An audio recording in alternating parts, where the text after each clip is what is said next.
You thought he left because you weren't enough. But what if he left because you were too real? What if what scared him wasn't you, but the part of himself he'd never seen that you accidentally awakened? Deep inside every man lies a sleeping woman, not his mother, not his lover, not someone he once knew, but an inner feminine archetype, the anima waiting to be acknowledged and integrated.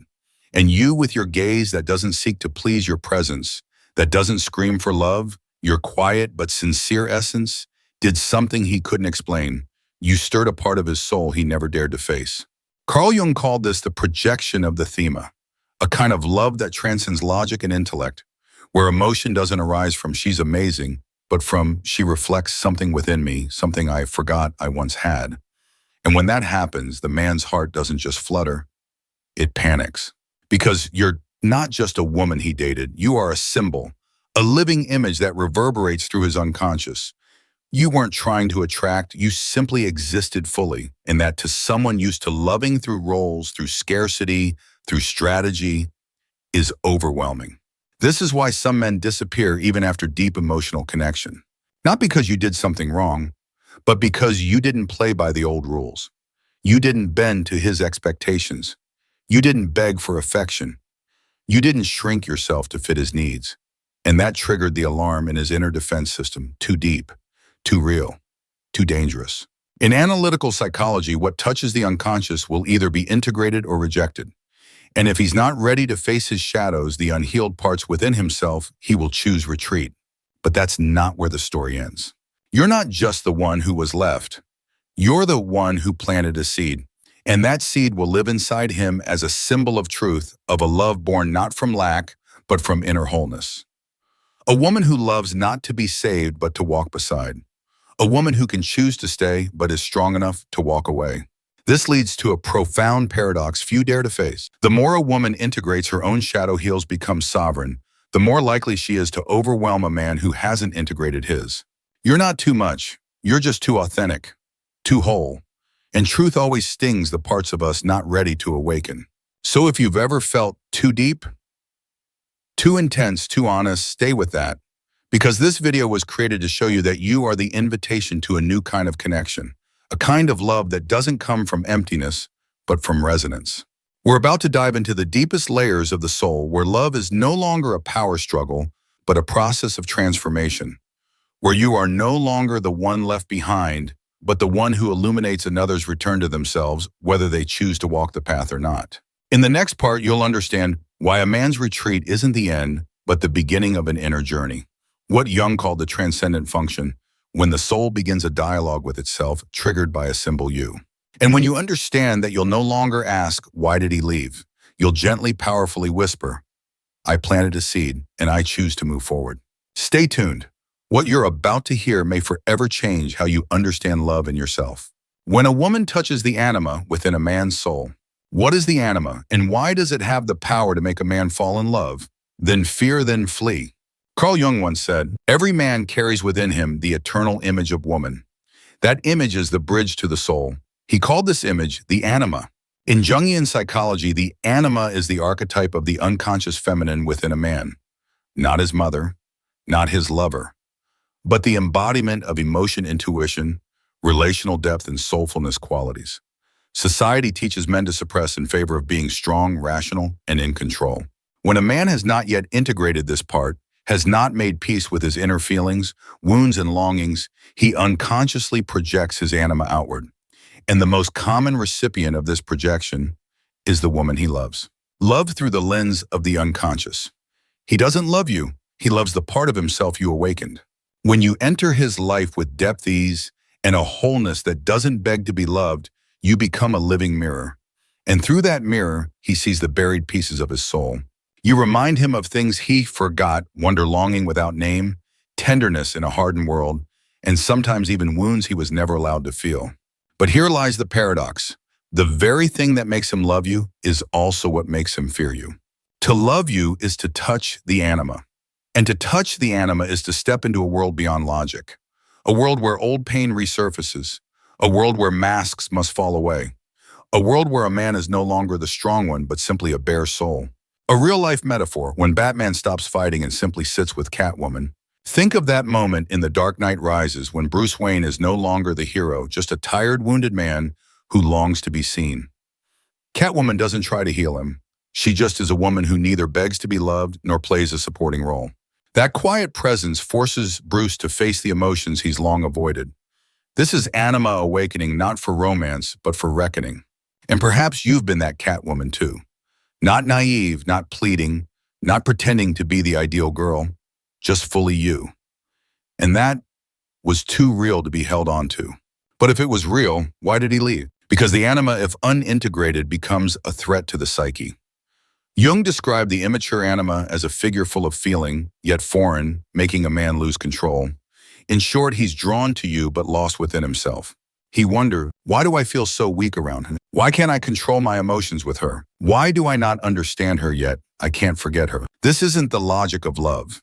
This is the unconscious waking up, and if he's not ready to face his shadow, his pain, his softness, he will retreat. This retreat is not a rejection of you, but of himself. This is where your awareness matters. If someone felt deeply connected to you, then suddenly turned cold, distant, or said you were too much, too emotional, you likely weren't being rejected. You simply touched a depth he wasn't ready for. What you sparked, whether intentionally or not, was a journey within him. Jungian love is not comfort. It is soul awakening, and it is uncomfortable. Many women in the healing space often say, I don't get why I'm seen as too much when all I want is true connection. He said I was amazing, then vanished without a reason. He still follows me, mentions me, but never comes close. If this is you, you're not alone. You're walking the path of the anima awakener. You're planting seeds you won't always see bloom. But trust me, they are growing in the soil of his unconscious. Have you ever awakened someone unknowingly? Have you loved with honesty and been called too much? Share in the comments. Oh, Salayim, your story may be the light someone else needs for their own journey. And if you see yourself in these words, drop a, so we know we're walking this path together. In the next part, we'll explore the transcendent functions, a concept Jung described as the bridge between our current self and the forgotten parts of our soul. When a man retreats, it may not be the end. It may be the beginning of something deep. And you, the too much woman, may just be the key to that inner journey. Keep going. What you're about to hear won't just explain why you were ghosted, but why you are unforgettable. Persona shadow, and when his heart gets triggered, you're the one who opens the door to his unconscious. Persona, the mask he's worn his entire life. In Jungian psychology, the persona is the mask we wear to function in society, the image of a successful professional, a protector, a strong man, a perfect father or lover. That mask helps him feel accepted, respected, and loved, but it also distances him from his shadow. The hidden parts, the vulnerable emotions, unspoken wounds, desires, and loss of control within. When he meets you, a sincere, deep woman, not pressured to fit in, his persona starts to burn under the intensity. And in that light, his shadow begins to stir. He may suddenly lose confidence, no longer the strong man you once saw. Struggle with emotions, start hiding, avoiding, or lashing out for no reason. Feel you are too deep or too intense, as if you've awakened a part of him he hadn't allowed to exist. When you trigger his shadow, the masculine instinct reacts. Once the shadow is awakened, he's no longer in the safe zone. Common responses may appear. Withdrawal, silence. Avoidance, ignoring messages. Distancing feels safest. Sanctifying you. You're amazing. I'm just not ready. The sweeter the words, the deeper the defense. This is his unconscious, protecting emotional vulnerability. Mild attack, sarcasm, calling you dramatic or too much. Not true hatred, just a protective mechanism striking back. How do you feel in this shift? You feel anxious. Every step feels like walking on thin ice, one wrong move, and he might vanish. Even when your eyes reflect sincere care, he might sense it, but also suspect you're trying to control or shape his emotions. This is when you realize you're not just someone he loves. You've become a symbol of an emotion he never allowed himself to feel. That energy might make him lean in or run. The transcendent function, the gateway to the unconscious journey. When ghosting happens, when he disappears without explanation, Jung called it a sign the transcendent function is being activated. It's a powerful inner process. His social ego begins to dissolve. The shadow emerges, images, emotions, memories. And the soul begins to demand meaning through you or in the silence after you. He may go through layers of emotional turbulence, confusion, Why do I feel so different around her? Conflict. Can I allow myself to be weak? What if I'm not enough? Chaos, sleeplessness, overthinking, questioning. Am I imagining all this? Yet within that chaos, if he's courageous, something new may begin to grow. Awareness, self-compassion, and most importantly, individuation. From ghosting to planting a seed of change. When he says I'm not ready and walks away, that's not always the end. It may be the beginning of a deeper journey. A vague rejection is actually a cry for time to hear his inner voice. Silence becomes a sacred space where you're no longer beside him, but your image remains. Reflection, what he once saw as weakness, now he views differently. He might start therapy, read psychology books, meditate or journal about the relationship he can't forget. You've planted a seed in his unconscious, and like any seed, even if it's not being watered in front of you, it's growing silently until the right time. Tell us, have you ever experienced a man disappearing in a convincing way? Did you realize it wasn't because you were wrong, but because you shined a light he wasn't ready for? Or maybe you were the man you didn't pull away because you didn't love, but because you were afraid. Share in the comments. This is where we connect, so no one feels wrong for feeling deeply and honestly. In the next part, we'll explore the journey of individuation, when a man not only sees his shadow, but learns to accept love and reconcile with it. And the final question remains, if he comes back, is it because he found you or because he finally found himself? If this part feels personal and profound, leave a and share to spread the light for those feeling lost. Keep watching. The journey doesn't end when he returns. It begins there. The transcendent function, when withdrawal is the prelude to inner rebirth. The transcendent function, simply and vividly explained. In Jungian psychology, the transcendent function is the natural inner mechanism that connects two opposing parts of the psyche, the current self, the social self or persona, and the repressed parts, the shadow, the anima. You can think of it as a temporary bridge between two emotional shores. On one side is the everyday life of logic, roles, tasks, and duties. On the other is the deep emotional world of the unconscious, chaotic, wild, and full of new life. When something strong enough happens, like you, a woman who doesn't need to please anyone, but touches the core of his soul, this connection is activated. He starts to experience something indescribable, a loss of control, a glow, a sense of enchantment and fear. And then the withdrawal begins. This isn't abandonment. It's when the inner bridge begins to form. Suddenly, the two opposing forces within him begin to collide. His soul becomes chaotic. He needs to step off the bridge momentarily to let the wind settle so he can begin rebuilding the inner structure with words, awareness, and new emotional understanding. And you laid the first stone. You are the starting point. And if he isn't ready to cross, then you are not the reason he left. The reason is the question you awakened inside him. Who am I when I'm no longer wearing these roles? Inner signs that the transcendent function has been activated. A man undergoing this process will have very distinct internal experiences. Here's how you might notice inner disorientation and emotional confusion. He might say something like, I feel like, and stop. Short sentences, unfinished thoughts. It's the first time he's feeling something that logic can't explain. Silent emotional chaos. No yelling, no drama. But in his eyes, you see the panic of someone who wants to feel safe, yet is terrified to admit he feels unsafe. He might ask, what would you think if I told you I'm not as strong as I look? I don't even know who I am outside of work anymore. From withdrawal to reminiscence. After some time, you might hear, you keep showing up in my dreams. I keep remembering how you looked at me. This isn't empty nostalgia, it's the unconscious searching for balance. You appeared in places he never expected because you became a symbol. Turning inward. He starts listening to psychology podcasts, buys a book by Jung, experiments with meditation, or quietly asks, what was that Jung book you mentioned? You'll feel it even if he doesn't say it aloud. He's searching for the thing you unknowingly placed in his soul. A true story. Chris and Emma. A meeting that sparked inner rebirth. Meet Chris, 35, and Emma, 33. Emma entered with calm presence, not trying to fix, not needing attention.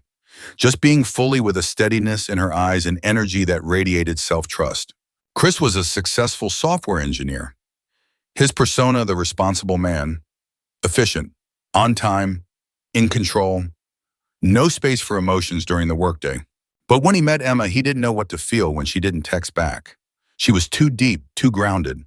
He felt he couldn't match her. So quietly he withdrew.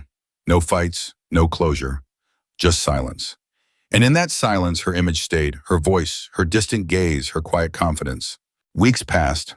He read Man and His Symbols. He tried a guided meditation. He even asked, who is a man really beyond the persona? 1 month later, he messaged, I feel like I found a lost part of myself. Thank you for planting the seed. He didn't come back to rekindle romance. He came back to say, you helped awaken something in me. Why are you a key milestone in his journey? Because you were the first person who didn't love him out of lack. And that meant he couldn't use logic to hold on to you. He couldn't create drama to stay connected. He had to confront his own soul. That's when he realized, I don't just love her, I love the freedom, the feelings, the indescribable things she reflected in me. You became a milestone, someone he will look back to whenever he needs to return to himself. Share with the community. Have you ever been the one who planted the seed but never saw the outcome? Do you see yourself in Chris's story? Are you still waiting for someone to come back wondering if the withdrawal was the lesson? Leave a comment. Your story might be proof that loving deeply doesn't make you weak. It makes you a turning point in someone's life. Drop A if you feel you've been a light bringer. Drop A if you've ever been ghosted right after showing your light. In the next part, we'll explore the path of individuation when he not only recognizes his shadow, but begins the work of true integration. And the deeper question, are you ready to see yourself not as the one who was abandoned, but as the one who awakened a soul? This journey may be long, but it began the moment you chose to be deeply, truly you. When a man has awakened, he doesn't withdraw, he steps forward. We've talked a lot about the men who pull away because they're not yet ready for the depth you bring. But what happens when a man has done his inner work? When he's met his own darkness and can now stand steady in the light you radiate. Not every man runs when he meets you. Some step forward. A reversal story. When maturity meets depth. Let's revisit Alex and Miriam. Miriam is a freelance photographer living between light and shadow in every photo. She's been called too deep, too emotional, and has watched many relationships fall apart simply because she dared to be herself. Alex is a psychotherapist, once a runner in relationships. But after a painful breakup, instead of blaming others, he chose therapy. He sat with old memories, faced his shadows. When they met, Miriam didn't test him. She didn't play games. She simply showed up. And for the first time, instead of feeling afraid, Alex felt calm. Not because Miriam made things easier, but because he no longer feared the hard things. He didn't see her deep gaze as a threat, but as an invitation. He didn't feel tested, he felt offered an opportunity. Signs a man has done his inner work. You don't have to be a psychologist to notice he's not afraid of silence. When you're quiet, he doesn't rush to fill it. He gives you space without feeling threatened. He doesn't fall into the rescuer role. He's not trying to heal you, nor is he looking to be saved. The connection isn't about needing each other to survive. It's about choosing each other to grow. He can sit with uncertainty. When you share complex emotions, he doesn't try to fix them. He listens. He stays. Why a man like this is rare but not forever out of reach. Carl Jung once wrote, one does not become enlightened by imagining figures of light, but by making the darkness conscious. The man you dream of, the one who can hold your depth, doesn't appear by accident. He is the result of a long journey in which he has acknowledged childhood wounds, dared to remove the persona, the mask he wore to survive, discovered emotion beneath all logic and control. So when he meets you, he doesn't see you as too much. He sees you as right on time. The harmony when two people have walked their path. When Miriam said, I don't want to be saved, I just want to be seen. Alex smiled and replied, and I've learned to see without needing to hold on. Their story isn't a Hollywood climax. No drama, no chase and run. Just two people who've learned how to stand in each other's light without getting blinded. They know how to be at peace in one another and within themselves. Are you waiting for someone like this? Don't just wait, live as if you deserve to meet them. No one can call in an awakened man if they're still living in fear. But you, if you've come this far, maybe you're already ready. Live like Miriam did, not to make others comfortable, not to lower your standards to be loved, not to be easier to understand, just to not be left behind. Live like the light that a healed man will recognize, because he is not hurt by your light, but guided by it. Have you ever met someone like Alex, or are you on your own journey to becoming that version of yourself? Have you ever felt kept instead of left? Share your story in the comments. Sometimes just one story is enough for someone else to believe that kind of love is real. Comment if you're healing and ready to receive deep connection, or if you've been called too much but still choose to live from that depth. In the final part of this video, we'll touch on a concept bigger than romantic love. Love is a form of individuation where the presence of another doesn't complete you, but reflects you back to your own wholeness. Because real love isn't about finding someone to finish you, it's meeting someone who helps you remember the original self you had forgotten. When love becomes the doorway back to the self, not every encounter is meant to be held on to. Some, in a very Jungian sense, exist simply to reflect, to awaken. And what we can't forget isn't the person, it's the part of ourselves that was awakened when we met them. Carl Jung once wrote in answer to Job, "The self is not only the center, but also the whole circumference, which embraces both consciousness and the unconscious. It is the center of this totality, just as the ego is the center of consciousness." In other words, a person's presence may only be an external touch, but if it comes at the right moment from the right soul, it can activate the entirety of your being. The unforgettable part isn't them, it's you. When a man touches something deep within you, what you remember isn't his face, his voice, or how he held your hand. What you remember is who you were when you were with him, the version of you that felt real effortless, the woman who dared to speak her truth even with trembling voice, the woman who didn't shrink to be loved but open to be seen. He awakened that, but it was always there inside you. From memories, dreams, reflections, love is the beginning of individuation. Jung once said, "Only what is really oneself has the power to heal." That man was never your medicine. He was your mirror. And love, when it's deep enough, doesn't make you forget yourself. It forces you to return to yourself. That's why even after the relationship ends, the awakening remains. 3 practical steps for women after being triggered by love. You can't control whether he comes back, but you can choose how you walk forward. Here are 3 simple yet powerful steps. Journaling prompt. What part of me did he awaken? Who am I when I'm not trying to be loved? Write without logic. Write from the heart. Emotional observation meditation. Choose a simple 10-minute daily meditation. Focus on your breath and whatever emotions arise without judgment. Meditation doesn't erase emotion, it clarifies it. Therapy or inner work with a coach. If the emotional activation feels too overwhelming, you don't need to endure it alone. Seeking help doesn't make you weak, it makes you brave. An invitation to community. No one should walk through awakening alone. If you've ever experienced a deep connection, you couldn't hold on to share your story. Your voice might help someone who thinks they're crazy for loving too deeply. Comment one thing you learned from the relationship that awakened you the most. Or just comment if you're ready to write a new chapter of your story. Love, as Jung once said, isn't about finding someone worthy of love. It's about daring to love after you've faced yourself. And that's what the final part of this video explores. How can love become a journey of individuation? How can we love and be loved without losing ourselves in the process?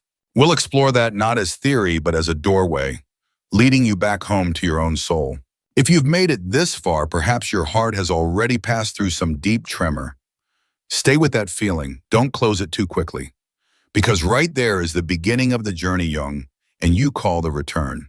There are things that touch the mind. There are things that touch the heart.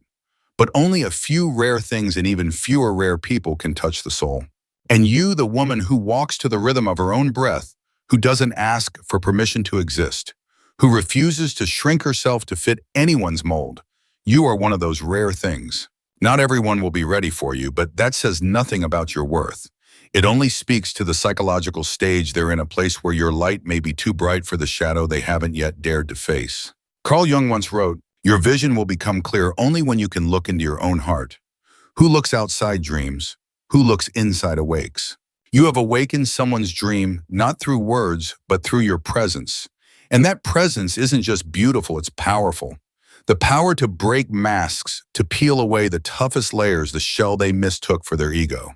You don't need anyone's validation. You are a symbol. Just like the archetypes Jung devoted his life to understanding the mother, the goddess, the healer, you don't represent any one identity. You represent transformation. He doesn't remember you because you were more beautiful. He remembers you because when he was with you, he was more real. You don't need to stay to prove that. You just need to keep being yourself. And if you're wondering, what's next for me? Let the answer come from the deepest place within the place Jung called the self, the totality we have yet to fully touch. Keep doing the inner work. Write what you've learned from pain and from love. Find a soulful community where you don't have to shrink your story to fit. Spend time in silence because the truest voices often arise only in stillness. Jung's wisdom, the ones who truly change us often don't stay. Jung knew that the most transformative moments in the psyche's journey aren't always memorable, but they are awakening. He may leave, but what was awakened in you, the truth you touched, will never disappear. Let them go like spring stepping aside for summer. Not because spring was wrong, but because you are ready to grow even more. If you see yourself in this video, leave a comment. It doesn't have to be long. Just write, "Now I understand," or "I was that person," or share the story you've never dared to tell. Your words might be the healing someone else needs while they cry alone. Let this video be a sanctuary for the souls who have touched love's shadow and still choose light. You are not too deep. You are exactly the depth the world needs. You don't have to make yourself smaller to fit someone who hasn't yet learned to see with the eyes of the soul. Keep walking with presence, with depth, and with gratitude for those who couldn't walk beside you, because thanks to them, you've become who you are today. And if something in this video resonated with you, subscribe. Not just to follow the channel, but to continue your return to yourself through stories, Jungian insights, and the symbols still waiting for you to discover.